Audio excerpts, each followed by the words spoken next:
Welcome students. Electrical machine का ये छठवां लेक्चर है जिसमें हम ट्रांसफार्मर के सारे लेक्चर्स आपको देते जा रहे हैं। इसके पहले मैंने लेक्चर 5 दिया हुआ है, transformer on no load with losses but no magnetic leakage.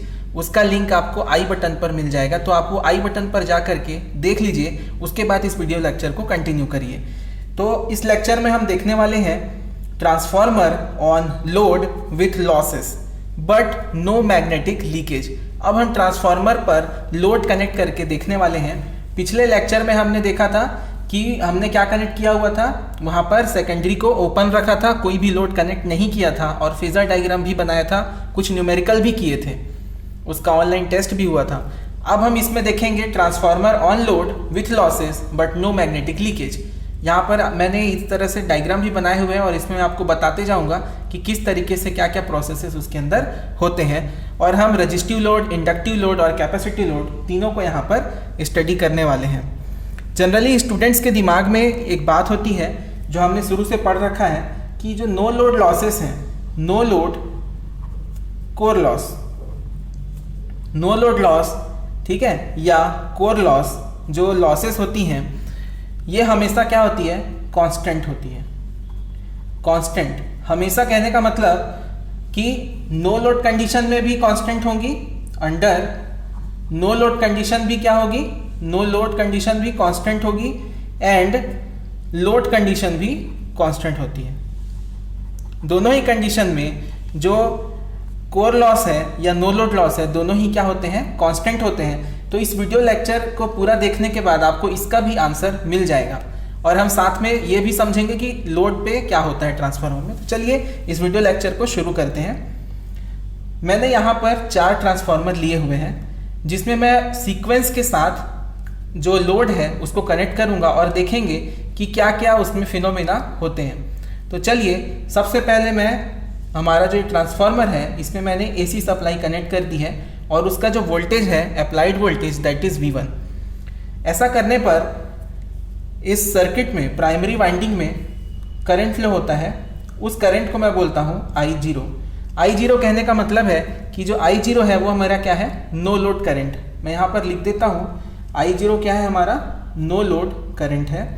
तो जब नो लोड करंट वाइंडिंग में फ्लो होता है, प्राइमरी वाइंडिंग में जब नो लोड करंट इस तरीके से फ्लो होता है, तब इसके कारण, इस करंट के फ्लो होने के कारण एक AC अल्टरनेटिंग फ्लक्स भी सेटअप होता है और उसका डायरेक्शन हम ampere right hand thumb rule से फाइंड कर सकते हैं। तो ampere right hand thumb rule में हम क्या करते हैं कि फिंगर्स के डायरेक्शन में करंट को शो करते हैं। मतलब कि देखिए फिंगर्स के डायरेक्शन किस तरह है, करंट के डायरेक्शन में होने चाहिए। तो ये आपको देखिए इस तरीके से दिखेगा कि चारों फिंगर आपके इस डायरेक्शन में है और आपका फ्लक्स क्या होगा, नीचे की तरफ होगा।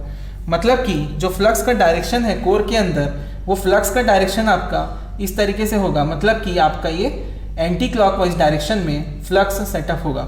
तो एंटी क्लॉकवाइज डायरेक्शन में जो फ्लक्स सेटअप हो रहा है उसको मैं मानता हूँ फाई, और यही मेरा क्या है, फ्लक्स है नो लोड पर। ठीक है, अब यहाँ पर देखिए कि सेकेंडरी ओपन है, तो जब ये फ्लक्स सेकेंडरी वाइंडिंग को लिंक करेगा तो यहाँ पर EMF इंड्यूस होगा जो कि होता है आपका प्लस माइनस E2। और ये क्या है, V2 क्या है, टर्मिनल वोल्टेज है सेकेंडरी का। इस तरीके से ये फिनोमिना होता है। अब इसके बाद सेकंड हम केस ले लेते हैं जब हमारा लोड कनेक्ट होता है। अब देखिए यहाँ पर प्राइमरी का भी वोल्टेज होगा, इंड्यूस्ड वोल्टेज, उसको मैं E1 ले लेता हूँ। क्लियर है। अब देखिए यहाँ पर जब हम लोड कनेक्ट करेंगे, तो जब हम लोड कनेक्ट करते हैं तो उस कंडीशन में क्या होता है, जब लोड कनेक्ट करते हैं तो ये सर्किट कंप्लीट हो जाती है सेकेंडरी वाइंडिंग की। ध्यान दीजिएगा स्टूडेंट्स, यहाँ पर सर्किट कंप्लीट हो जाती है और आपका जो करंट है वो फ्लो होने लगता है। मान लीजिए कि मेरा जो डायरेक्शन है करंट के फ्लो का वो इस तरीके से है। जो करंट का डायरेक्शन है मैं ले लेता हूँ, ठीक है। अगर मेरा करंट का डायरेक्शन इस तरीके से होगा तो इसका जो फ्लक्स बनेगा वो इस तरीके से बनेगा। तो मैं इसको ले लेता हूँ इस डायरेक्शन में, इस डायरेक्शन में मैं फ्लक्स ले लेता हूँ, ठीक है। तो मेरा जो डायरेक्शन होगा करंट का वो ऐसा बन जाएगा, ठीक है।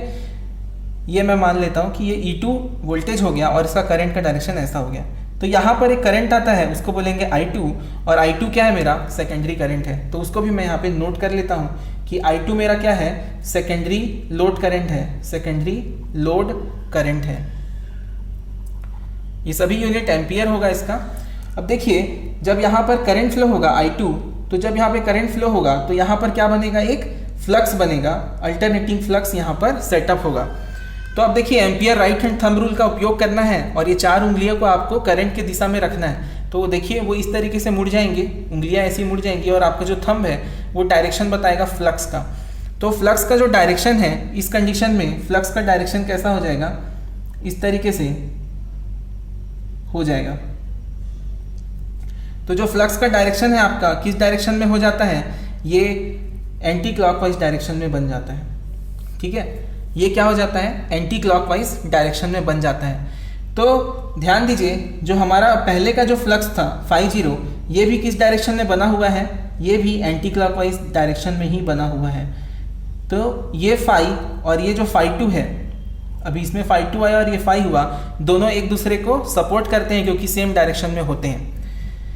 तो इसकी वजह से हमारा जो ट्रांसफॉर्मर एक्शन है, ध्यान दीजिएगा स्टूडेंट, यहाँ पे बहुत ज़्यादा ध्यान देने की ज़रूरत है। जो हमारा ट्रांसफॉर्मर एक्शन है उसमें हमको ये डिज़ायरेबल होता है कि जो हमारा प्राइमरी फ्लक्स है, ये जो φ हमने पहले लिया था, ये जो प्राइमरी फ्लक्स है हमारा, ये प्राइमरी फ्लक्स को अपोज करना चाहिए φ2। जो φ2 यहाँ पे बने वो क्या करे, φ को अपोज करना चाहिए, तभी हमारा ट्रांसफॉर्मर एक्शन सक्सेसफुल होता है और हमारा ट्रांसफॉर्मर का वर्किंग उसी तरीके पे डिपेंड करता है। तो हमको जानबूझकर E2 का पोलैरिटी ऐसा लेना पड़ता है कि यहाँ पर जो फ्लक्स बने वो फ्लक्स इस प्राइमरी फ्लक्स को अपोज करना चाहिए। तो हमने अभी जो कंडीशन लिया हुआ है, अभी जो हमने पोलैरिटी ली हुई है, इस पोलैरिटी में जो फ्लक्स बन रहा है वो फ्लक्स कैसा बन रहा है, सेम डायरेक्शन में बन जा रहा है, जिससे हमारा ट्रांसफॉर्मर एक्शन कंप्लीट नहीं होता है। हमको क्या चाहिए कि जो हमारा सेकेंडरी फ्लक्स है वो हमेशा अपोज करना चाहिए प्राइमरी फ्लक्स को। ये हमारा मेन डिज़ायरेबल कंडीशन होता है। इसीलिए हम लोग जो डॉट कन्वेंशन पोलैरिटी वगैरह यूज़ करते हैं तो उसमें हम लोग जो E2 रहता है उसका ऐसा डायरेक्शन यूज़ करते हैं कि जो इसके कारण फ्लक्स जनरेट हो, फ्लक्स सेटअप हो, वो फ्लक्स प्राइमरी फ्लक्स को क्या करे, अपोज करे। तो अभी इस कंडीशन में क्या सपोर्ट कर रहा है, तो हम क्या ले लेते हैं, इसको माइनस प्लस ले लेते हैं। तो ये ग्रीन वाले को आप करेक्ट मानिएगा। तो यहाँ पर हो गया ये माइनस प्लस और इसको आप छोड़ दीजिएगा। ठीक है, मैग्नीट्यूड E2 ही रहेगा लेकिन इसका डायरेक्शन चेंज हो जाएगा। तो अब देखिए जो करंट का डायरेक्शन है वो कैसा हो गया है, करंट का डायरेक्शन कुछ इस तरीके से हो गया है। तो जब करंट कैसा फ्लो होगा आपका, इस तरीके से फ्लो होगा। ठीक है, ये अंदर आ जाएगा, फिर इस तरीके से फ्लो होगा, फिर ऐसा फ्लो होगा और ऐसा फ्लो होगा। तो जब इस डायरेक्शन में करंट फ्लो होगा तो हमारा जो फ्लक्स का डायरेक्शन है वो कैसा बन जाएगा, बताइए वो कैसा बन जाएगा, हमारा फ्लक्स का डायरेक्शन, ठीक है, वो इस तरीके से बन जाएगा, नीचे की तरफ। उंगलियों की दिशा आपकी ऐसी हो जाएगी करंट की दिशा में और आपका फ्लक्स हो जाएगा नीचे की तरफ। तो जब फ्लक्स आपका नीचे की तरफ हो जाएगा तो उसका जो डायरेक्शन है φ2 का, वो φ2 आपका क्लॉकवाइज हो जाएगा। तो क्लॉकवाइज डायरेक्शन में φ2 सेटअप हो गया क्लॉकवाइज, और हमारा जो ब्लू कलर में जो फ्लक्स था पहले से φ, ये क्या है, एंटी क्लॉकवाइज। तो दोनों का जो डायरेक्शन है वो हमको अपोजिट चाहिए था, इसलिए हमने ऐसा किया। हम क्या करते हैं, जहाँ प्लस होता है वहीं पे क्या कर देते हैं, डॉट नोटेशन दे देते हैं। तो जहाँ पे डॉट नोटेशन होता है वहाँ पे पॉजिटिव पोलैरिटी होती है, इसलिए डॉट नोटेशन इसका यहाँ पर रखते हैं। वैसे ही प्राइमरी साइड में डॉट नोटेशन हमने यहाँ पे रखा हुआ है इस तरीके से। तो ये हमारा E1 और ये हमारा E2। यहाँ तक सबको समझ में आ गया? सभी स्टूडेंट्स अगर यहाँ तक समझ नहीं आया तो एक बार रिवाइज कर लीजिए वीडियो को, उसके बाद आगे कंटिन्यू करिएगा। ये मेरी रिक्वेस्ट है, इसी से आपको आगे का टॉपिक समझ में आएगा। अब देखिए दो केस हमने कर लिया, इसमें आपको φ2 का डायरेक्शन पता चल गया, जो कि क्या है, अपोज कर रहा है फ्लक्स φ को। φ किसके कारण जनरेट हुआ है, जो यहाँ पर करंट फ्लो हो रहा था I0 का, उसके कारण। तो देखिए अब यहाँ पर क्या है कि जो I0 करंट है वो फ्लो हो रहा था, ठीक है, और ये क्या किया, अपोज कर दिया। I0 फ्लो हुआ, उसके कारण आपका ये फ्लक्स सेटअप हो गया और ये ओपन था। हमने फिर क्या किया, लोड कनेक्ट किया। जैसे ही लोड कनेक्ट किया यहाँ पर करंट फ्लो होने लग गया, और करंट फ्लो होने के कारण क्या हुआ, यहाँ पर फ्लक्स सेटअप हो गया, सेकेंडरी फ्लक्स, और वो सेकेंडरी फ्लक्स अपोज कर रहा है किसको, φ को, क्योंकि दोनों का जो डायरेक्शन है अलग अलग है। आप देख सकते हैं दोनों का डायरेक्शन अलग अलग है। तो ये जो φ2 है ये φ को वीक करने की कोशिश करता है, इसको कमज़ोर कर देता है φ को। और φ को जब वो कमज़ोर करता है तो कमज़ोर करने के कारण जो इंड्यूस्ड EMF है प्राइमरी साइड में, ये डिक्रीज़ होता है। इंड्यूस्ड EMF क्या होता है आपका, डिक्रीज़ होने लगता है। और ये डिक्रीज होने लगता है, इसलिए क्या होता है, इसका वैल्यू कम हो जाता है और V1 का वैल्यू ज़्यादा हो जाता है। ये दोनों अभी क्या है, पैरेलल में तो बराबर होना चाहिए, लेकिन फाई जब वीक होता है और फाई वीक होने के कारण फाई जो है वीक मतलब कमज़ोर हो जाता है, उसकी वैल्यू कम हो जाती है, तो E1 की वैल्यू भी कम हो जाती है। तो ये हायर पोटेंशियल पर होता है अप्लाइड वोल्टेज और ये लोअर पोटेंशियल पर होता है। तो हायर पोटेंशियल से लोअर पोटेंशियल की तरफ एक करंट फ्लो होता है, एक एडिशनल करंट फ्लो होता है। तो उस एडिशनल करंट फ्लो को हम बोलते हैं, that additional current flow is called as I2 dash. This additional current flow is called as I2 dash. तो ये जो हमारा I2 डैश है, एडिशनल करंट फ्लो है, ठीक है। तो I0 और I2 डैश इसमें आते हैं। अब ये जो I2 है वो इसमें आता है, ठीक है। और बता देता हूँ मैं आपको फिर से, I0 और I2 डैश अब दोनों करंट इसमें फ्लो हो रहे हैं और दोनों फ्लो होने के कारण जो हमारा फ्लक्स होता है वो स्ट्रॉन्ग हो जाता है फिर से। तो ये जो फ्लक्स है, जो हमारा प्राइमरी फ्लक्स है φ1, ये फिर से स्ट्रॉन्ग हो जाता है और इतना बढ़ता है कि ये जो φ2 है उसको नलीफाई कर दे। ये जो φ2 जो आ रहा है उसको नलीफाई कर दे। तो यहाँ पर जो φ1 बनेगा वो किसका किसका सम होगा, φ0 और किसका सम होगा, φ2 डैश का। जो फ्लक्स I2 डैश की वजह से सेटअप हो रहा है उसको हम बोल रहे हैं φ2 डैश। तो ये जो φ2 डैश होता है ये इक्वल अमाउंट का होता है φ2 के। φ2 डैश इज इक्वल टू φ2, जो सेकेंडरी फ्लक्स है उसकी इक्वल अमाउंट का होता है और इसके कारण इनका जो मैग्नीट्यूड है वो सेम होता है, लेकिन एक दूसरे को क्या करते हैं, ये अपोज करते हैं, इनका डायरेक्शन अलग अलग होता है। और अपोज करने के कारण इसमें जो फ्लक्स है वो पुराने फ्लक्स की तरह हो जाता है, जो कि है आपका φ0। जो स्टार्टिंग में जो फ्लक्स था उसी के बराबर हो जाता है, मतलब कि φ0 के बराबर हो जाता है। तो इस तरीके से आपका वर्किंग होता है। और ये जो सेकेंडरी फ्लक्स है, ठीक है, उसका डायरेक्शन अपोजिट है, तो उसको भी मैं बना देता हूँ इस तरीके से। तो ये पूरा फंडामेंटल इसमें होता है।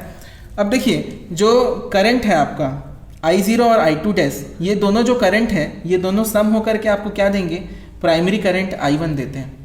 इन दोनों का जो फेजर सम होता है, वेक्टर सम होता है I0 और I2 डैश का, ये हमको देता है I1 प्राइमरी करंट। I1 को क्या बोलते हैं हम, प्राइमरी करंट। तो प्राइमरी करंट जो होता है हमारा वो किसका किसका सम होता है, I0 और I2 डैश का फेजर सम होता है। तो I1 is equal to I0 plus I2 dash. Clear हुआ यहाँ से। तो ये I1 के कारण क्या होगा, यहाँ पर फ्लक्स सेटअप होगा, ठीक है। ये फ्लक्स आपका यहाँ पे सेटअप हो जाता है और यही फ्लक्स क्या बोलते हैं, इसको फाई बोलते हैं और φ0 ही होता है ये। तो ये जो फ्लक्स है ये हमेशा कांस्टेंट होता है, चाहे कितना भी करंट लोड में फ्लो हो जाए, चाहे कितना भी करंट लोड में फ्लो ना क्यों ना हो रहा हो, है ना। जो I2 करंट है वो कितना भी हो, किसी भी टाइप का लोड हो, ये जो फ्लक्स होता है हमेशा कांस्टेंट होता है, क्योंकि हर बार ये जो एक्स्ट्रा जो है φ2 डैश है ना, ये φ2 डैश प्राइमरी से आता है और ये जो φ2 यहाँ पे बना होता है उसको कैंसिल कर देता है। इस तरीके से पूरा वर्किंग चलता है। तो φ2 डैश इक्वल टू होता है φ2 और ये हमेशा क्या होता है आपका, कांस्टेंट होता है। तो हमने जो बात करी थी कि नो लोड कोर लॉस है ना, नो लोड लॉस या कोर लॉस कांस्टेंट होते हैं, चाहे लोड कंडीशन कुछ भी हो, नो लोड पर हो या लोड की कंडीशन पर हो। तो वो यहाँ से प्रूफ होता है, क्योंकि φ2 डैश इक्वल टू φ2, जो φ2 यहाँ पर बना एक्स्ट्रा फ्लक्स उसको कौन नलीफाई कर रहा है, φ2 डैश नलीफाई कर रहा है। तो हमारा जो पुराना जो फ्लक्स था नो लोड के टाइम का, वही फ्लक्स यहाँ पे मेंटेन है, बना हुआ है। तो इससे पता चलता है कि हमारा ट्रांसफार्मर कैसा है, कांस्टेंट फ्लक्स डिवाइस है, उसमें फ्लक्स क्या होता है, हमेशा कांस्टेंट होता है। तो यहाँ से हमको समझ में आता है। अब मैं आपको कुछ स्पेशल पॉइंट्स बताऊंगा और हम फेजर डायग्राम ड्रॉ करेंगे। तो स्पेशल पॉइंट्स क्या है हमारे, देखिए जैसे अगर हम मान लें कि जो प्राइमरी के नंबर ऑफ टर्न्स है वो N1 है और सेकेंडरी के नंबर ऑफ टर्न्स है N2, तो डीमैग्नेटाइजिंग एम्पियर टर्न्स, ठीक है। अब देखिए जो सेकेंडरी में जो फ्लक्स बना मेरा φ2, वो क्या करता है, डीमैग्नेटाइज करता है, मतलब जो फ्लक्स पहले से है उसको वीक करने की कोशिश करता है। इस प्रोसेस को बोलते हैं डीमैग्नेटाइजेशन। तो जब ये φ2 फ्लक्स डीमैग्नेटाइजिंग टाइप का होता है तो इसका एम्पियर टर्न्स देखते हैं। तो एम्पियर टर्न क्या होगा, सेकेंडरी के नंबर ऑफ टर्न्स और उसमें फ्लो होने वाला करंट, तो वो हो जाता है मेरा N2 इंटू I2। क्लियर है। अब एडिशनल इसी जो डीमैग्नेटाइजिंग एम्पियर टर्न है इसको न्यूट्रलाइज करने के लिए प्राइमरी से एक्स्ट्रा करंट आ रहा है I2 डैश, और इसका जो एम्पियर टर्न है वो क्या है, N1 है। तो यहाँ पर एक एडिशनल प्राइमरी क्या आ जाएगा, MMF आ जाता है, और एम्पियर टर्न उसी को MMF ही बोलते हैं। तो वो आ जाएगा आपका N1 प्राइमरी के नंबर ऑफ टर्न्स इनटू उसमें फ्लो होने वाला करंट, जो कि किसका अपोज करता है, I2 का अपोज करता है। तो दैट इज I2 डैश। अब देखिए जो मेरा ये I2 डैश है इसको मैं क्या बोलता हूँ, I2 डैश हमारा होता है ना, ये I2 डैश क्या है, जो लोड में जो I2 आ रहा था इसको क्या कर रहे हैं, न्यूट्रलाइज करने की कोशिश कर रहे हैं। ठीक है, तो I2 को हम क्या नाम देंगे, ठीक है, ये आपसे मैं जानना चाहता हूँ। ये आप क्या करिए, मुझे कमेंट पर बताइए। ठीक है, आप खुद सर्च करिए और कमेंट पर बताइए, मैं 2 दिन बाद कमेंट में डाल भी दूंगा। आप इसका कोशिश करिए कि आप इसको बता पाएँ कि ये जो I2 डैश है ना, ये कहाँ से आया, ये कौन सा कंपोनेंट है, इसका जो नाम क्या है वो बताइए। तो इससे आपका कंसेप्ट और अच्छा होगा, आप खुद से थोड़ा मेहनत करेंगे। मैं थोड़ा सा बता देता हूँ कि जो I2 करंट सेकेंडरी में फ्लो होता है उसके कारण Φ2 सेकेंडरी फ्लक्स सेटअप होता है, और ये सेकेंडरी फ्लक्स जो पहले से सेटअप प्राइमरी फ्लक्स है उसका अपोज करता है। तो वो फ्लक्स क्या हो जाता है, डीमैग्नेटाइज हो जाता है, थोड़ा सा वीक हो जाता है। उसके कारण जो हमारा E1 वोल्टेज है ये वीक हो जाता है और इसकी वैल्यू कम हो जाती है, और इस अप्लाइड वोल्टेज की वैल्यू ज़्यादा रहती है। तो ये अप्लाइड वोल्टेज करंट ट्रांसफ़र करता है E1 में, है ना, मतलब इस वाइंडिंग में। तो फिर से हमारा जो फ्लक्स है वो सेटअप हो जाता है। तो वो जो करंट एडिशनल आता है उसी को हम बोल रहे हैं I2 डैश। ठीक है, तो इसको मैं बोल देता हूँ एडिशनल प्राइमरी करंट। ये हमारा क्या हो जाएगा, एडिशनल प्राइमरी करंट। तो इसी का एक और नाम है, ठीक है, इसी का कुछ ऐसा कंपोनेंट के नाम से है, उसको अब मैं चाहता हूँ कि आप खुद से सर्च करो और मुझे बताओ। ठीक है, कमेंट में बताओ कि किस तरीके से उसका नाम खोजे हो, उस नाम को आप कमेंट में दीजिए, मैं उसमें आपको आंसर करूँगा। ठीक है, चलिए, वैसे उतना इंपॉर्टेंट नहीं है, आपको बस ये पता होना चाहिए कि क्या है ये I2 डैश जो है ना, एडिशनल प्राइमरी करंट है जो कि सप्लाई वोल्टेज से आता है। ठीक है, अब देखिए हमने क्या किया है, जो डीमैग्नेटाइजिंग एम्पियर टर्न थे वो क्या है, N2 into I2, N1 into I2 dash. तो हमने क्या किया, जो फ्लक्स था हमारा, ठीक है, हमारा जो फ्लक्स था वो क्या था, Φ2 किसकी वजह से, डीमैग्नेटाइजिंग एम्पियर टर्न की वजह से, और इसको बैलेंस करने के लिए आया Φ2 डैश। ये कहाँ से आया, प्राइमरी से आया, N1 इंटू I2 डैश से। ठीक है, तो ये दोनों बराबर है, तो ये दोनों भी क्या होंगे, आपस में बराबर होंगे। तो N2 I2 is equal to N1 I2 dash. तो अगर आपको I2 डैश की वैल्यू निकालनी है तो क्या करना पड़ेगा, N2 बाई N1, देखिए इस N1 को मैं यहाँ नीचे ले गया, इंटू I2, और N2 बाई N1 क्या होता है, ट्रांसफॉर्मेशन रेशियो होता है। N2 बाई N1 क्या होता है आपका, ट्रांसफॉर्मेशन रेशियो होता है। तो उसको हम कैपिटल K से रिप्रेजेंट करते हैं, और इंटू हो जाएगा आपका I2। तो यहाँ से आपको I2 की वैल्यूज मिल जाएगी। तो ये आपका I2 डैश किस तरीके से निकालते हैं वो हो गया, लेकिन इसका मैग्नीट्यूड तो ऐसे निकल जाएगा, लेकिन ये एक दूसरे को क्या करते हैं, I2 डैश और I2 एक दूसरे को क्या करते हैं, अपोजिंग नेचर के होते हैं। I2 and I2 dash are opposite, एक दूसरे के क्या होते हैं, अपोजिट होते हैं, एक दूसरे को अपोज करते हैं। तो ये पूरा फंडामेंटल आपको मेरे को क्लियर करना था, वो मैंने किया है। ठीक है, तो ये पूरा सीक्वेंस हमने समझा जब ट्रांसफार्मर हमारा लोड पर होता है। अब लोड क्या होता है, हमारे 3 टाइप के लोड होते हैं। पहला जो लोड होता है हमारा कैसा होता है बताइए, पहला लोड होता है वो होता है नॉन इंडक्टिव। नॉन इंडक्टिव बोलने का मतलब उसमें इंडक्टिव पार्ट बिल्कुल नहीं है, मतलब वो किस टाइप का होता है, प्योर रेजिस्टिव। क्या होगा, pure resistive load, pure resistive load होता है।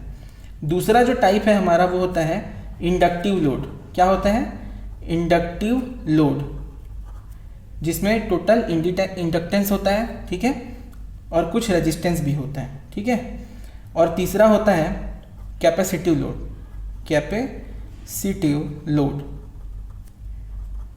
ठीक है, तो इन तीनों के बारे में थोड़ा सा मैं ब्रीफ आपको बता देता हूँ कि किस टाइप से होता है।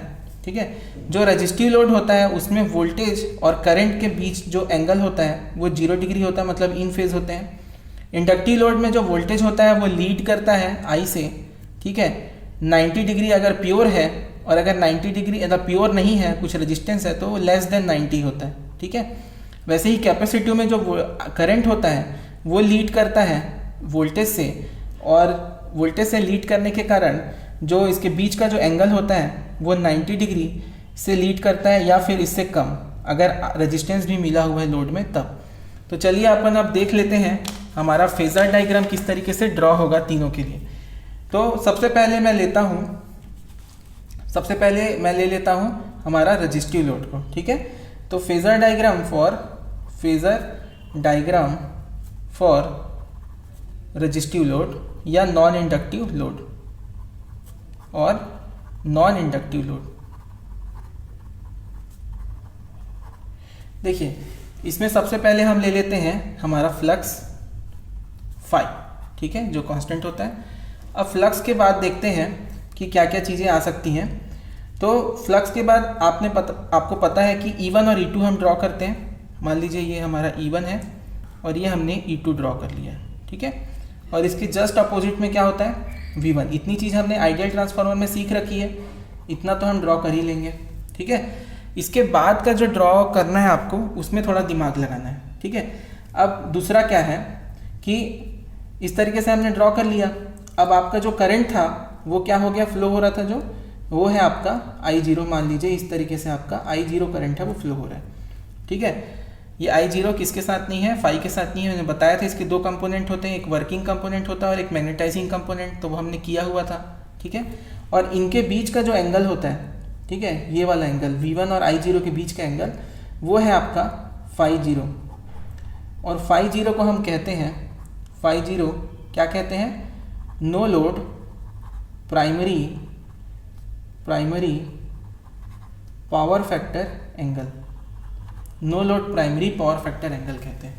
इतनी बात हमको समझ में आ गई। थोड़ा मैं रिलैक्स एकदम आराम से बता रहा हूँ फेजर डायग्राम को, ताकि आपको समझने में कोई दिक्कत ना हो और आप पूरी अच्छी तरीके से इसको समझें, क्योंकि इसी के बेस पर ही न्यूमेरिकल पूछे जा रहे हैं, है ना, यूनिवर्सिटी में, SSC JEE में। और स्टूडेंट्स, अगर आपने वीडियो को अभी तक लाइक नहीं किया तो लाइक कर दीजिए, चैनल को सब्सक्राइब कर दीजिए अगर आपने सब्सक्राइब नहीं किया है, ठीक है। तो आप चैनल को जरूर सब्सक्राइब करें, क्योंकि ऐसे अच्छे अच्छे वीडियोज़ आपको मिलते रहेंगे। साथ में हमारे टेलीग्राम ग्रुप, जिसका लिंक जो है डिस्क्रिप्शन में अवेलेबल है, उसको भी ज्वाइन करें। वहाँ पर हम डाउट क्लासेस ऑर्गेनाइज करते हैं और वीडियो की नोटिफिकेशंस वहाँ पर मिल जाएगी आपको, ठीक है। अब देखिए यहाँ पर φ0 तो हमको मिल गया। अब हम पहला जो लिए हैं वो रजिस्टिव लोड लिए हैं। तो मान लो रजिस्टिव जो लोड है उसमें जो करंट जा रहा है वो I2 है और जो वोल्टेज वहाँ बन रहा है वो V2 है। तो उसका कैसे बनेगा, तो देखिए जो वोल्टेज है वो E2 के साथ में आ जाएगा, ठीक है। और हमारा जो करंट है वो कैसा रहेगा, है ना, वो कैसा रहेगा, V2 के साथ में रहेगा, इन फेज रहेगा। तो उस करंट को हम ले लेते हैं यहाँ पे I2, और I2 डैश कहाँ पे आएगा, I2 डैश, ठीक है। I2 डैश क्या था, K टाइम्स ऑफ I2 था मैग्नीट्यूड, और किसके अपोजिट था, वो किसके अपोजिट था बताइए, ये अपोजिट था आपके I2 के अपोजिट था। I2 डैश किसके अपोजिट था, I2 के। तो इसी I2 के अपोजिट बना देते हैं हम I2 डैश। तो ये हमने I2 डैश बना दिया, इसके जस्ट अपोजिट, ठीक है। अब इनके बीच क्या एंगल है, E2 और I2 के बीच में 0 एंगल है, मतलब रजिस्टिव है लोड, तो 0 एंगल होगा, ठीक है। ये बात समझ में आती है हमको। और हमने अभी तक मैग्नेटिक लीकेज लिया नहीं है, और ओमिक लॉस जो है रेजिस्टेंस है उसको नेग्लिजिबल मान रहे हैं। अब देखिए यहाँ पर जो I2 डैश है और I0 है, इसका हम क्या करेंगे, वेक्टर सम करेंगे। तो जब हम वेक्टर सम करेंगे तो I0 के बराबर पैरेलल ड्रॉ करते हैं, और I2 डैश के बराबर भी हम ऐसा पैरेलल ड्रॉ करते हैं। जो मीटिंग पॉइंट होता है वहाँ पर ऐसा जाकर के मिला देते हैं। तो ये हमारा हो जाता है I1। ये होती है हमारी प्राइमरी करंट। और प्राइमरी करंट से लेकर के अप्लाइड वोल्टेज के बीच का जो एंगल होता है उसको बोलते हैं φ1। और ये जो हमारा φ1 एंगल होता है, φ1 एंगल को कहा जाता है प्राइमरी पावर फैक्टर एंगल, ठीक है। प्राइमरी का पावर फैक्टर एंगल होता है φ1, और I1 होता है आपका प्राइमरी करंट, ठीक है। और I2 डैश क्या हो गया आपका, एडिशनल प्राइमरी करंट है जो कि सेकेंडरी करंट को न्यूट्रलाइज करने के लिए फ्लो होता है। इतनी डिटेल हो गई, ये हमारा फेजर डायग्राम हो गया। लेकिन अगर मान लीजिए आपको I0 की वैल्यू पता है और I2 डैश की वैल्यू भी पता है और आपको निकालना है I1, तो कैसे निकालेंगे? तो मैंने आपको बताया था कि जो I1 होता है ये दोनों वेक्टर का फेजर सम होता है, I0 का प्लस I2 डैश का फेजर सम होता है। तो ये फेजर सम कैसे निकालेंगे? तो ये पैरेललोग्राम मेथड यूज करते हैं यहाँ पे। Which method? Parallelogram method of, है ना, ऑफ फेजर सम, फेजर या वेक्टर सम। फेजर या वेक्टर को सम करने के लिए पैरेललोग्राम मेथड यूज कर रहे हैं हम लोग। यहाँ पे एक पैरेललोग्राम बना हुआ है, यहाँ पर भी वैल्यू क्या है, I2 डैश है और यहाँ पर वैल्यू क्या है, I0 है। तो हमारा जो I1 यहाँ पर निकल के आता है वो होता है रूट ऑफ, एक फॉर्मूला बनता है इस पैरेललोग्राम का। ये फॉर्मूला आपको याद रखना है। इसमें दो कंपोनेंट है, I0 और I2 डैश, इनको सम कर रहे हैं। तो पहला जो कंपोनेंट है I0 का स्क्वायर प्लस दूसरा कंपोनेंट है I2 डैश का square plus 2 into I0 into I2 dash into cos, इन दोनों के बीच का एंगल, I0 के और I2 डैश के बीच का एंगल। तो इनके बीच का एंगल क्या है बताइए? I0 और I2 डैश के बीच का एंगल बताइए क्या है?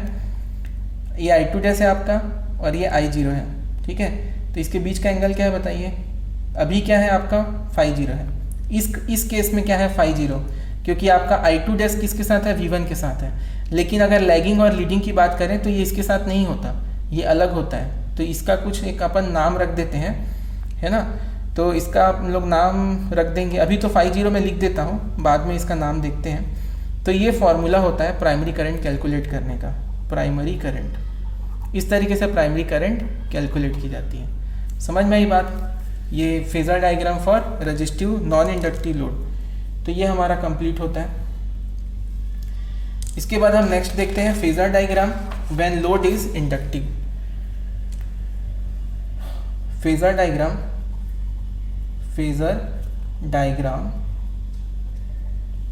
When load is inductive. जब हमारा इंडक्टिव लोड है उस केस में हमारा फेजर डायग्राम कैसे बनेगा? तो बस फ़र्क एक ही जगह है। हम पहले पुराना जो हमने ड्रॉ किया था वो ड्रॉ कर लेते हैं। तो मान लीजिए यहाँ पर मेरा फाई है, फ्लक्स, ये फाई मैंने बना दिया, और नीचे की तरफ है मेरा E1 और क्या है, E2। E1 है और E2 है। और उसके बाद ऊपर की तरफ, ठीक है, वर्टिकल में मेरे पास है V1, ठीक है। और जो I0 है वो इस तरीके से I0 में बना लेता हूँ। क्लियर है यहाँ तक? इतना तो बना लेते हैं आप, इतना याद भी होगा।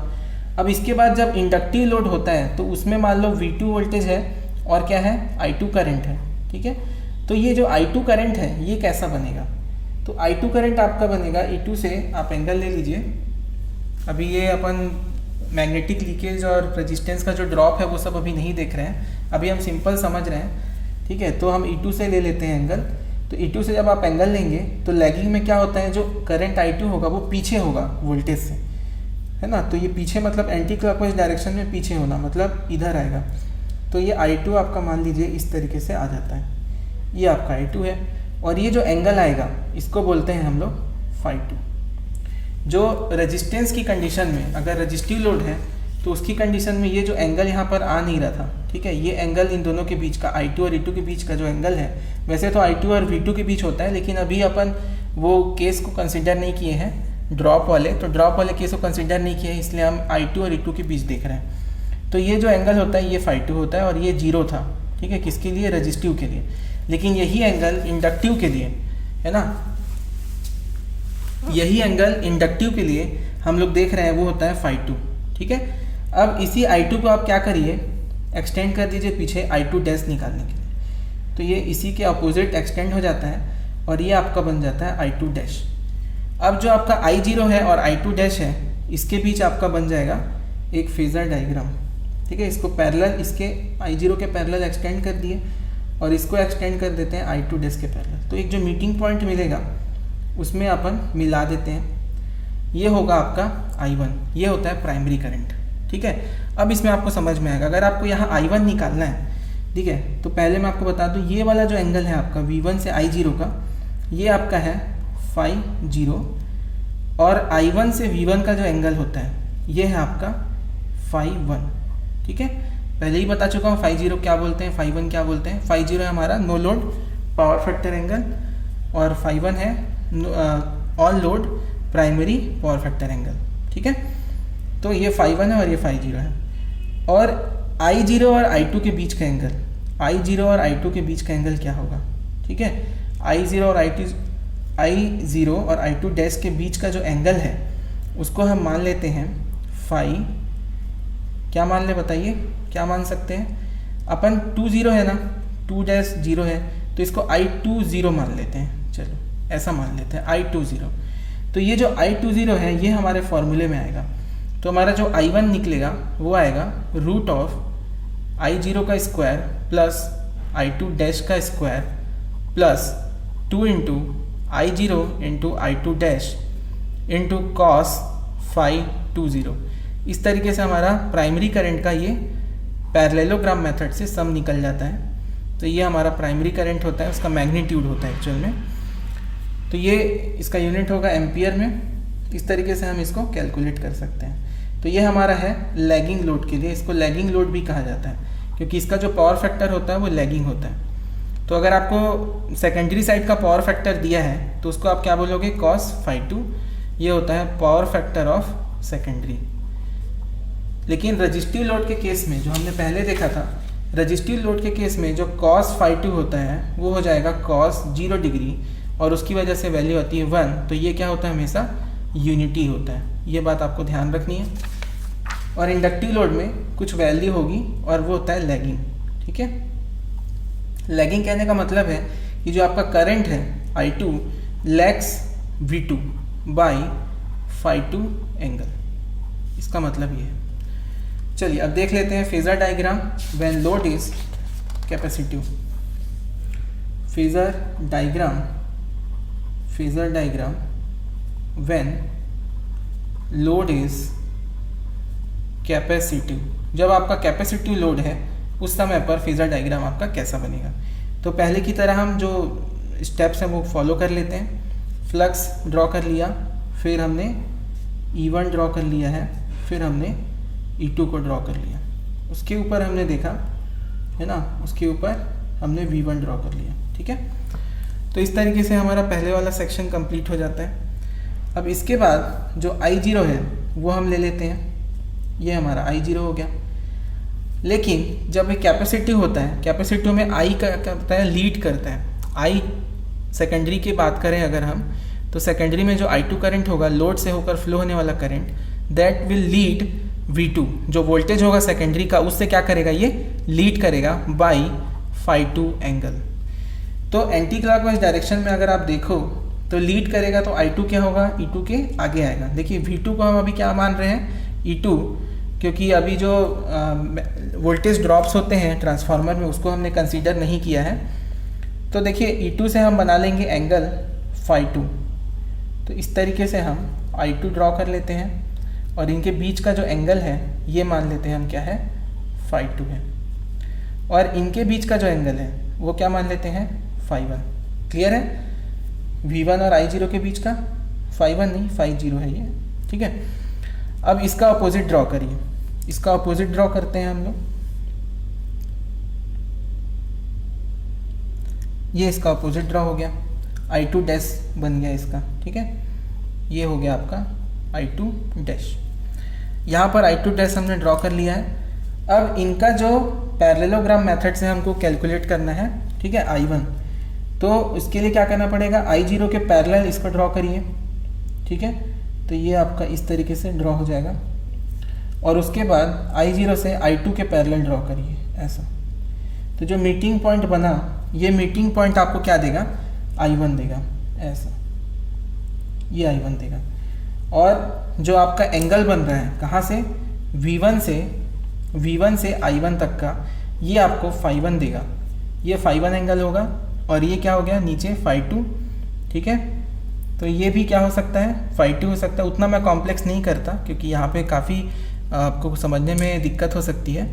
तो मैं क्या करता हूँ, डायरेक्ट एंगल लिखता हूँ। और हमने क्या माना हुआ है, 20 φ20, I2 डैश और I0 के बीच का एंगल phi20, ये 2 और ये 0 ऐसा, ये हमने मान लिया है। ठीक है, ये आप किसी बुक के रेफरेंस से मत लेना, ये अभी समझने के लिए ही मैंने बनाया।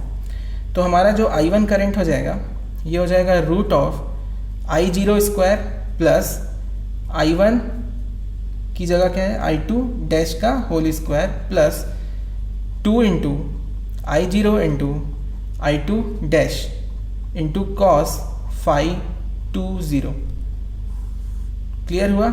ये I1 करंट ऐसे निकलता है।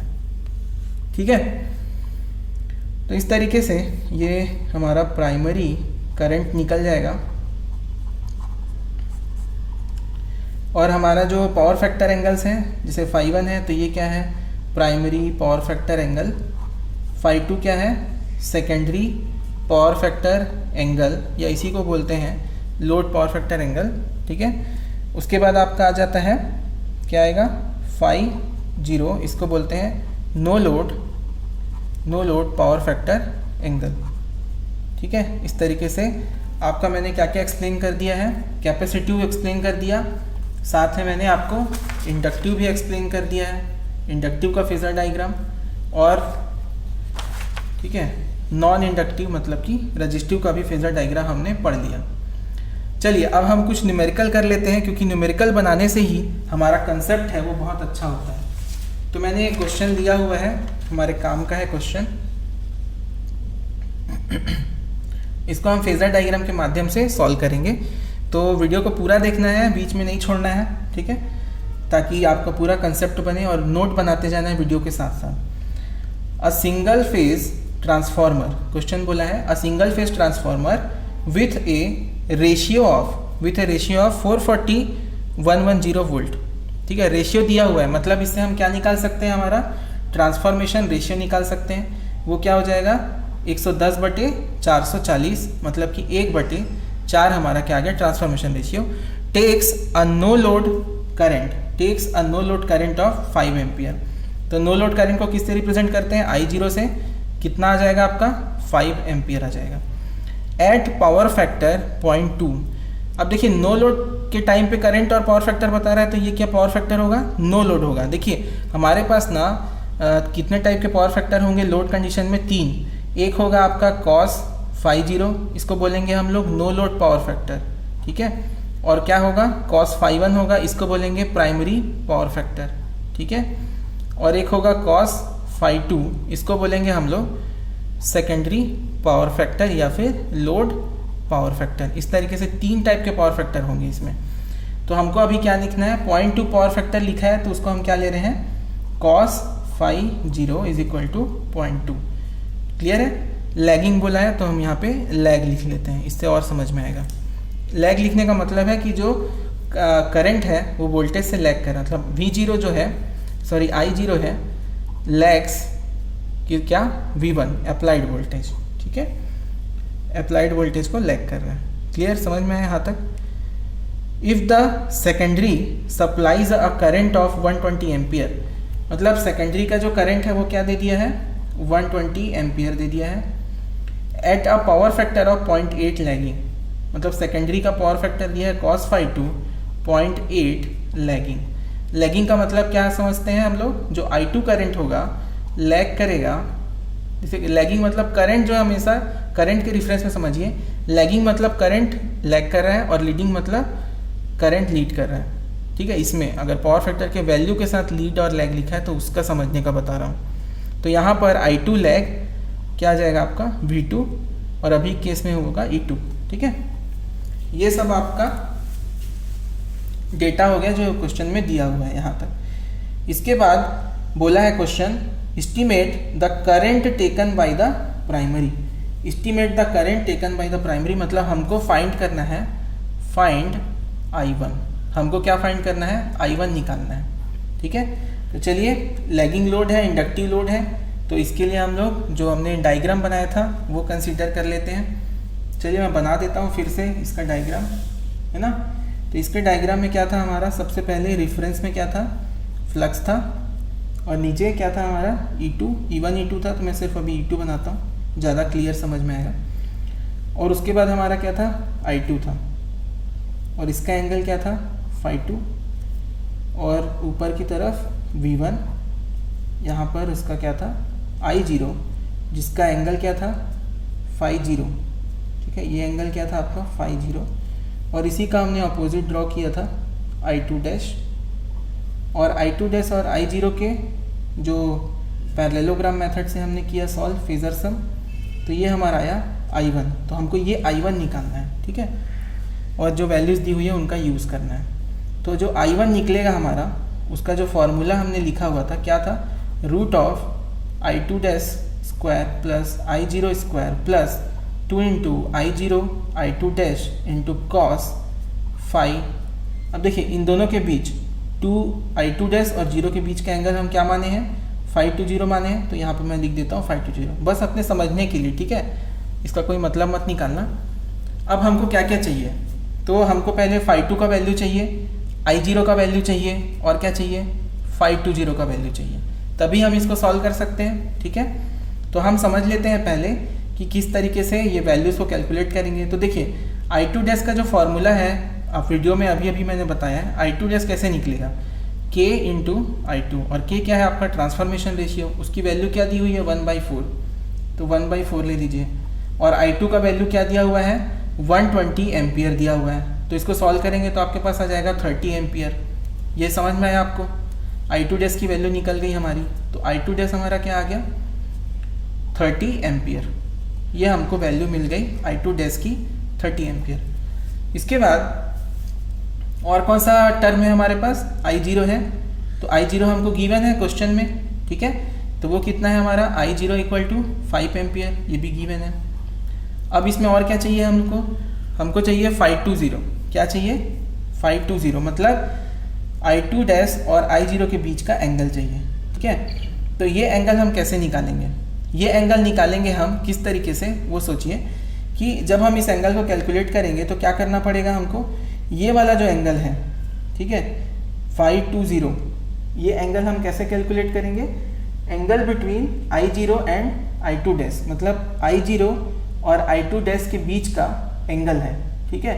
तो चलिए देखते हैं हम कैसे कैलकुलेट कर सकते हैं। ये देखिए यहाँ पर जो φ0 एंगल आ रहा है, ये पूरा I0 तक आ रहा है, V1 और I0 के बीच का एंगल देखिए क्या है, ये एंगल है पूरा, मैं कलर चेंज कर लेता हूँ, ये एंगल मेरा क्या है पूरा, ये वाला एंगल, ये है मेरा φ0, ठीक है, ये कंप्लीट एंगल है। अब इसमें अपन माइनस कर देंगे इस वाले एंगल को, इस एंगल को अगर हम माइनस कर देते हैं, ये एंगल क्या है आपका φ2 है, ठीक है, अपोजिट इक्वल होता है, तो इस वाले एंगल में अगर इसको माइनस कर देते हैं तो हमारा क्या निकल आएगा, ये वाला एंगल आ जाएगा, ये एंगल हमारा फाइंड हो जाएगा, और यही एंगल क्या है I2 डैश और I0 के बीच का एंगल है। तो इसमें माइनस करेंगे हम लोग φ2 को, तो इन दोनों को जब माइनस करेंगे तो हमारा क्या आ जाएगा φ20 आ जाएगा। तो बस हमको φ0 निकालना है और φ2 निकालना है। अब ये कैसे निकालेंगे, तो क्वेश्चन देख लेते हैं, क्वेश्चन में दिया होगा, देखिए cos φ2 क्या दिया है बताइए, cos φ2, ठीक है, φ0, cos φ0 दिया है 0.2, cos φ0 क्या दिया है 0.2, तो आपका φ0 क्या निकल आएगा, सॉल्व करिए, कैलकुलेटर में रखिए, तो आपका जो आ जाएगा वो वैल्यू होगी 78 डिग्री और 30 मिनट, इस तरीके का वैल्यू आएगा आपका।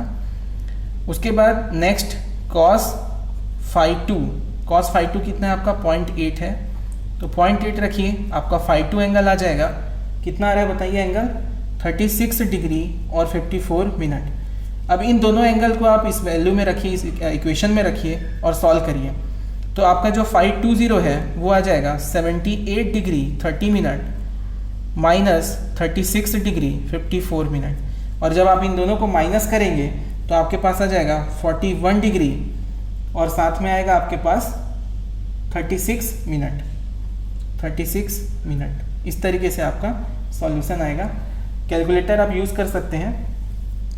अब देखिए φ20 की वैल्यू भी हमको मिल गई, तो φ20 की वैल्यू यहाँ से I2 डैश और I0 की वैल्यू इस इक्वेशन में पुट कर दीजिए। इस इक्वेशन में जैसे ही पुट करेंगे आपका आंसर आ जाएगा। तो चलिए पुट कर लेते हैं, तो पुट करिए I1 प्राइमरी करंट निकालना है, रूट ऑफ I2 डैश का स्क्वायर 30 का स्क्वायर प्लस 5 का square plus 2 into 30 into 5 into cos क्या था एंगल बताइए, 520 का एंगल 41 डिग्री 36 मिनट। ठीक है, आप मिनट और डिग्री का चेंज देख लेना, बहुत आसान है। ठीक है, फिर इसको जब आप वैल्यू को रखोगे तो आपका आंसर आ जाएगा 34.45 एम्पियर। मतलब आपका जो प्राइमरी करंट जो क्वेश्चन में पूछा गया था, estimate the current taken by primary, ये आपका आ जाएगा I1 is equal to 34.45 ampere answer. तो इस तरीके से एक कन्वेंशनल प्रॉब्लम मैंने बताया है, एसएससी, जेई और सीएसवीटीयू के लिए इक्विवेलेंट इम्पॉर्टेंट है, बहुत इंपॉर्टेंट है, इस तरह के क्वेश्चन पूछे जाते हैं। तो पूरा आप लेक्चर समझ लीजिए और ये न्यूमेरिकल हमने करा है, इसको देखिए। चलिए इसके बाद एक और क्रिटिकल एक न्यूमेरिकल है लास्ट हमारा लेक्चर का, उसको हम देख लेते हैं।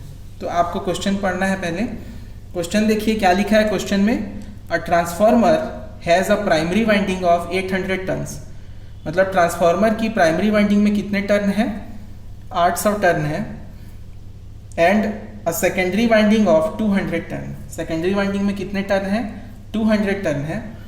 When the load current on secondary is 80 ampere, load current क्या है सेकेंडरी का 80 एम्पियर। चलिए लिखते भी जाते हैं हम लोग। जो प्राइमरी का वाइंडिंग है वो क्या है 800 टर्न है, ठीक है, और सेकेंडरी का कितना है 200 टर्न है, ठीक है।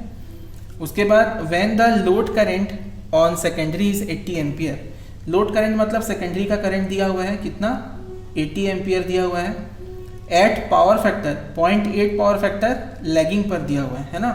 तो cos phi2 equal to 0.8 lag, इसका मतलब क्या है कि मेरा जो I2 है वो लैग कर रहा है, लैग्स V2, ठीक है, लैग्स V2 या E2, ठीक है, जो भी आप अभी एज्यूम कर सकते हैं। तो cos phi2 आपका दिया I2 lags V2, the primary current is 25 ampere, तो प्राइमरी करंट मेरा क्या है I1 है, ये कितना दे दिया 25 एम्पियर। देखिए पिछले न्यूमेरिकल में हमने I1 कैलकुलेट किया था और अभी I1 दे दिया है, तो ये 25 एम्पियर दिया और पावर फैक्टर भी दे दिया है। तो cos phi1 दिया है हमारे पास 0.707, ठीक है, लैगिंग, लैगिंग का मतलब कि जो हमारा I1 है ये लैग कर रहा है, लैग्स V1। इस तरीके से हमारा ये गिवन डेटा है। अब पूछ रहे हैं डिटरमिन ग्राफिकली और any other way, phasor diagram से बनाओ या किसी दूसरे तरीके से। पहला the no load current of transformer, मतलब हमको क्या कैलकुलेट करना है, पहले I0 कैलकुलेट करना है, ठीक है, नो लोड करंट। फिर no load current phase with respect to voltage, ये थोड़ा कंफ्यूजिंग हो सकता है स्टेटमेंट, मैं बता देता हूँ। इसमें देखिए दो क्वांटिटीज के बीच में फेज डिस्प्लेसमेंट पूछ रहा है। पहला है नो लोड करंट, देखिए phase between no load current I0 and, एक तो नो लोड करंट हो गया I0 से रिप्रेजेंट किए, और एक है हमारा रिस्पेक्ट टू वोल्टेज, तो वोल्टेज कौन सा V1, इसके बीच का हमको क्या निकालना है, फेज निकालना है, ठीक है। तो I0 और V1 के बीच का जो फेज एंगल होता है वो होता है φ0, तो ये हमको निकालना है, ठीक है। तो चलिए हम फेजर डायग्राम पहले बना लेते हैं, इसका बहुत सिंपल है। तो पहले हमने जो किया हुआ है उसी को दोहराना है। तो हमने क्या किया हुआ है, पहले इस तरीके से सॉल्व करते थे, ये फाई बनाते थे, फिर नीचे E2 और लैगिंग हम लेते थे क्या करंट I2 लेते थे, और ये जो एंगल होता था हमारा ये होता था φ2, ठीक है। तो चलिए आप लोग पहले φ2 लिख लीजिए, φ2 निकाल लीजिए cos phi2 से। तो आपका जो φ2 आ जाएगा वो φ2 आ जाएगा 36.9 डिग्री, इस तरीके से φ2 आ जाएगा। तो यहाँ मैं वैल्यूज़ को रेड इंक से लिख देता हूँ, 36.9 डिग्री हमारा क्या आ गया φ2 आ गया। अब और क्या चीज़ चाहिए हमको, सामने ऊपर क्या होता है हमारा V1 होता है अप्लाइड वोल्टेज, और V1 से कुछ एंगल में क्या बनता है हमारा I0, ये बनता है। इनके बीच का जो एंगल है वही हमको निकालना है, और वो हमको निकालना है φ0, ठीक है, ये एंगल हमको निकालना है φ0। क्लियर है, इस एंगल को निकालना है φ0 को, और क्या निकालना है I0 निकालना है, ठीक है। तो इसके बाद हम क्या ड्रॉ करें, इसका सेकेंडरी का कंपोनेंट ड्रॉ करते हैं इस तरीके से। तो ये हो जाता है हमारा I2 डैश। अब इन दोनों के बीच का जो ये करंट है वो है हमारे पास I1, क्लियर है। अब इतना पूरा डायग्राम बन गया। अब एक और जो एंगल हमको गिवन है वो क्या है बताइए, ये cos फाई 2 था और cos फाई 1 गिवन है, तो फाई 1 कितना आ जाएगा, देखिए 0.707 है, ये होता है 1/√2, तो डायरेक्ट आप लिख सकते हैं इसका 45 डिग्री, कैलकुलेटर की ज़रूरत भी नहीं है। तो 45 डिग्री आपका ये वाला एंगल हो जाता है, ये एंगल है आपका 45 डिग्री, और ये जो एंगल वाला है 36.9 डिग्री, ये इसके बराबर होगा V1 और I2 के बीच का एंगल, ये आपका 36.9 डिग्री हो जाता है। ठीक है, समझ में आई बात। लेकिन क्या इस एंगल से आप डायरेक्ट निकाल सकते हो I0? तो वो नहीं निकाल सकते। तो मैं आपको इसमें एक नया मेथड बताता हूँ। देखो पुराने मेथड से भी तो कैलकुलेट किया जा सकता है, नो डाउट, पहले जो मैं बताया था, लेकिन अभी मैं आपको एक और नया मेथड बताऊँगा। ठीक है, तो आपको दो मेथड की अच्छी एक्सपीरियंस हो जाएगी, नॉलेज हो जाएगा। तो चलिए मैं आपको एक और मेथड बताता हूँ, वो होता है कंपोनेंट रिजोल्यूशन का मेथड। तो देखिए आप क्या करिए, वर्टिकल कंपोनेंट जितने हैं आपके वो निकाल लीजिए पहले। ठीक है, तो वर्टिकल कंपोनेंट में क्या आएंगे, I0 का वर्टिकल कंपोनेंट आएगा, क्या आ जाएगा, इधर में जो आएगा फाई एंगल बन रहा है, तो इधर में क्या आ जाएगा, एक ठो उसका कंपोनेंट I0 cos फाई 0 आ जाएगा। ठीक है, इस तरफ में आ जाएगा ऐसा। फिर क्या आ जाएगा, I1 का एक कंपोनेंट आ जाएगा जो कि क्या है, सम है, फेजर सम है। तो I1 का जो कंपोनेंट आएगा है ना, उसके बराबर होंगे I2 डैश के कंपोनेंट और I0 के कंपोनेंट। थोड़ा मैं इसको अच्छे से बना के बता देता हूँ, आपको और अच्छे से समझ में आएगा। देखिए हमारे पास दो है ना, एक है हमारा I2 डैश, ठीक, और एक हमारे पास है I0 है। ठीक है, और ये हमारा हॉरिजॉन्टल लाइन है और ये हमारा वर्टिकल लाइन है, ऐसा समझ लीजिए। और इन्हीं दोनों के बीच हमारा बना हुआ है ऐसा I1।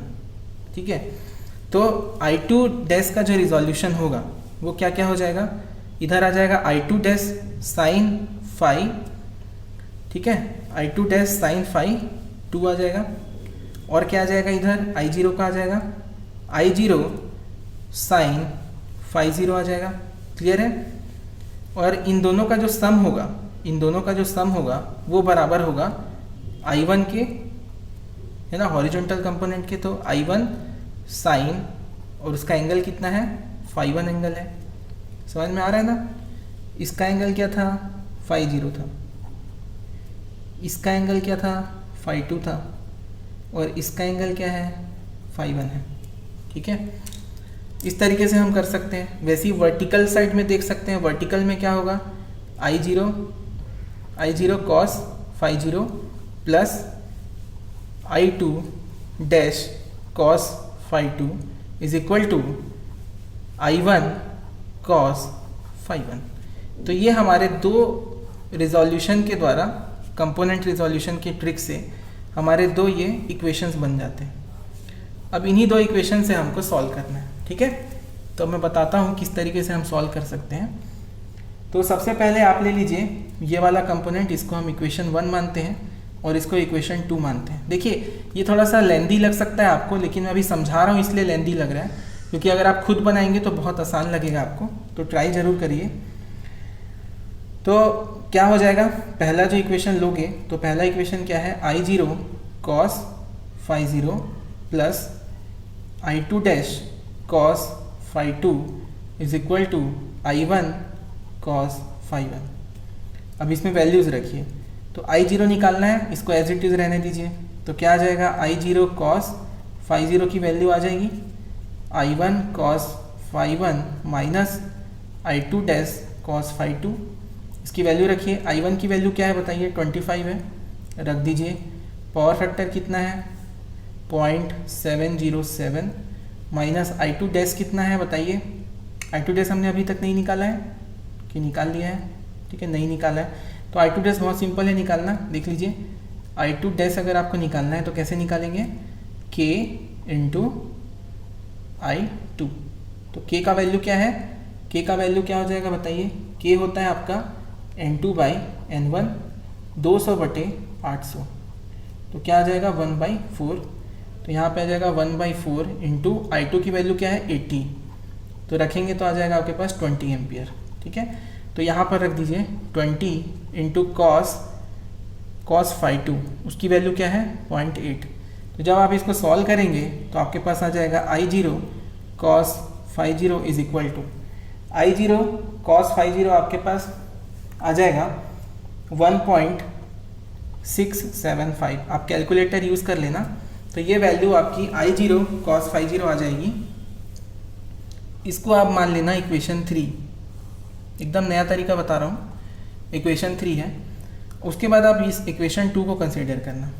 तो इसको आप जब कंसीडर करोगे तो मैं डायरेक्टली लिख देता हूँ आई जीरो साइन फाई जीरो, इसको मैं ले रहा हूँ और इस वाले टर्म को इधर पक्षांतर कर रहा हूँ। तो मेरा आंसर आ जाएगा I one sine phi one minus I two dash sine phi two. ठीक है, तो इस तरीके से हमारा क्या मिल जाएगा, ये इक्वेशन मिल जाएगा। अब इसमें हमको वैल्यूज पुट करनी है, तो आई वन की वैल्यू हम निकाल लेते हैं। ठीक है, आई वन की वैल्यू क्या आ जाएगी बताइए। ठीक है, तो जैसे एंगल हमने निकाला है तो अब एंगल रख देंगे डायरेक्ट। आई वन क्या है 25 है, इंटू साइन फाई वन कितना है 45 डिग्री, माइनस आई टू कितना है I two dash 20 into sine phi two dash, तो फाई टू कितना है 36.9 डिग्री रखिए।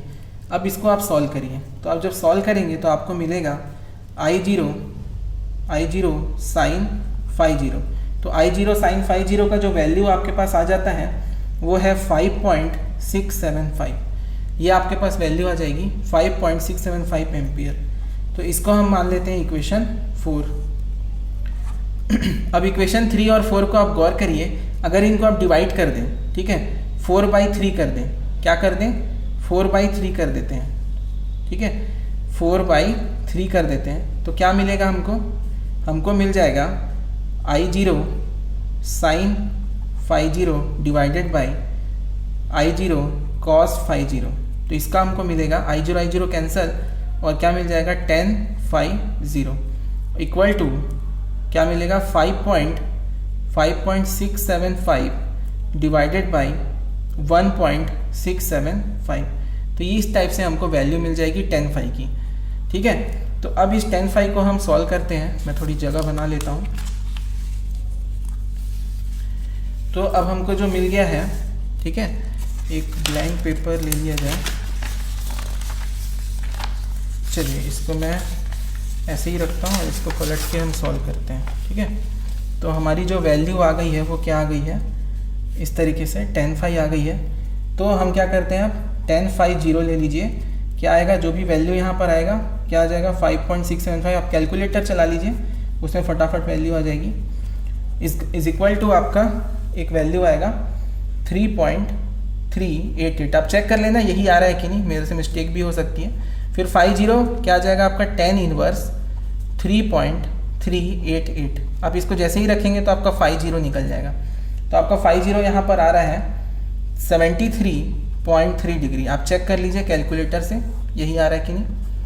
ठीक है, कमेंट करिए अगर कोई प्रॉब्लम है तो। ठीक है, फाई जीरो हमको मिल गया। अब हमारे पास एक इक्वेशन है, इक्वेशन 3, इसको यूज़ कर लेते हैं। I zero cos phi zero is equal to क्या है हमारे पास बताइए 1.675 दिया हुआ है। तो यहाँ पर हमको आई जीरो चाहिए तो क्या कर लेंगे 1.675 divided by cos phi zero, और इसमें आ जाएगा वैल्यू रखेंगे 1.675 divided by cos phi zero की जगह हम वैल्यू क्या रखने वाले हैं बताइए। फाई जीरो में हम वैल्यू रखेंगे जो यहाँ पे हमको मिली है 73.3 डिग्री। तो जब आप वैल्यू को रख के सॉल्व करेंगे तब आपको मिलेगा 5.93, मतलब आई जीरो की जो वैल्यू मिल जाएगी वो मिलेगी 5.93 एम्पियर। तो इस तरीके से आपको यहाँ पर आई जीरो की वैल्यू भी मिल जाती है। ठीक है, तो इस तरीके से ये जो सॉल्यूशन है इसमें पूछा गया था, एक न्यूमेरिकल में 2 चीज़ें पूछी गई थी। ठीक है, क्या क्या थी वो, एक तो आई जीरो पूछा गया था, नो लोड करंट क्या होगा, और आई जीरो और V1 के बीच का एंगल पूछा गया था। तो वो है फाई जीरो, जिसको हमने कैलकुलेट कर लिया है। तो उम्मीद है स्टूडेंट्स आप सभी को समझ में आया होगा। आप इस वीडियो के बारे में अपने सजेशन ज़रूर दीजिए, मुझे बताइए, कमेंट करिए कि आपको ये वीडियो कैसा लगा, आपने इसको पसंद किया नहीं। अगर लाइक नहीं किया है तो ज़रूर लाइक कर दीजिए, और चैनल को अगर सब्सक्राइब नहीं किया है तो प्लीज़ सब्सक्राइब करें, है ना, और मेरे आने वाले वीडियोज़ को भी देखें। और मैंने अभी तक लेक्चर 6 लेक्चर दे दिए हैं, इसको आप रिवाइज़ भी कर लें, क्योंकि आने वाले लेक्चर्स में इन पिछले के 6 लेक्चर्स जो है ये काम आने वाले हैं। तो इस लेक्चर के बाद, ठीक है, डिस्क्रिप्शन में वीडियो के डिस्क्रिप्शन में नीचे आपको मिल जाएगा टेस्ट का लिंक मिल जाएगा, ऑनलाइन टेस्ट के लिए रजिस्ट्रेशन का लिंक मिलेगा और लॉगिन का। तो जो लोग जिनको पता है वो तो जाके सीधे लॉगिन कर सकते हैं, और जिन्हें नहीं पता है, जो पहली बार देख रहे हैं, वो रजिस्ट्रेशन कर लेंगे और फिर लॉगिन करेंगे तो उनको टेस्ट विजिबल हो जाएगा। ठीक है, तो इस वीडियो को अब आगे कंटिन्यू करेंगे। अब आपको कोई डाउट है तो आप कैसे पूछोगे, है ना। तो जो हमारा टेलीग्राम ग्रुप है उसका भी लिंक आपको नीचे मिल जाएगा डिस्क्रिप्शन में। तो वहाँ जा कर के आप टेलीग्राम ग्रुप को ज्वाइन कर लीजिए। ठीक है, वहाँ पर आप अपने सारे डाउट पूछ सकते हैं, आपको नई वीडियो की नोटिफिकेशन भी वहीं पे मिलेगी। ठीक है, तो अगले वीडियो में मिलते हैं स्टूडेंट्स, तब तक के लिए थैंक यू।